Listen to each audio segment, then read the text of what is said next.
কবিতা অবিনাশী গান।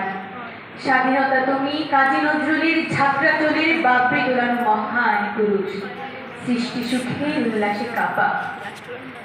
26শে মার্চ মহান স্বাধীনতা দিবস উপলক্ষে Ambarkhana girls school and college কর্তৃক আয়োজিত আজকে এই আলোচনা সভায় উপস্থিত সম্মানিত সভাপতি, প্রধান অতিথি, আমার শ্রদ্ধেয় শিক্ষকবৃন্দ এবং আমার সামনে উপবিষ্ট সবাইকে আসসালামু আলাইকুম ও স্বাধীনতা দিবসের প্রাণঢালা শুভেচ্ছা।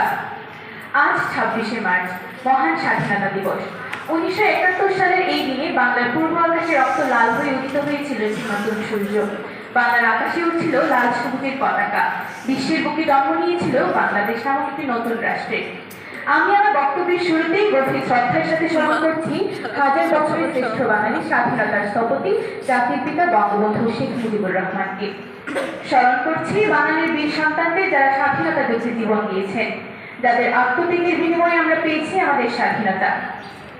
52-এর ভাষা আন্দোলন, 54-এর যুক্তফ্রন্ট নির্বাচন, 56-এর সংবিধান আন্দোলন, 58-এর মার্শাল ল বিরুদ্ধে আন্দোলন, 62-এর শিক্ষা কমিশন বিরুদ্ধে আন্দোলন, 66-এর 6 দফা আন্দোলন, 1969-এর গণ অভ্যুত্থান, 70-এর সাধারণ নির্বাচন, এরপর 1971 সালে 7ই মার্চের ঐতিহাসিক ভাষণের মধ্য দিয়ে শুরু হয় স্বাধীনতার আন্দোলন।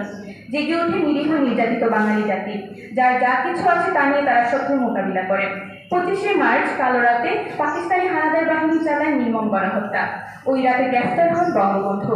তার আগে বার্তা পাঠিয়ে দেন স্বাধীনতার ঘোষণার। গঠিত হয় প্রবাসী সরকার। তাদের নেতৃত্বে সংগঠিত রূপ নেয় মুক্তিযুদ্ধ। দীর্ঘ 9 মাস রক্তক্ষয়ী যুদ্ধ, 30 লাখ মানুষের আত্মদান আর বিপুল ক্ষয়ক্ষতির মধ্য দিয়ে অর্জিত হয় স্বাধীনতা।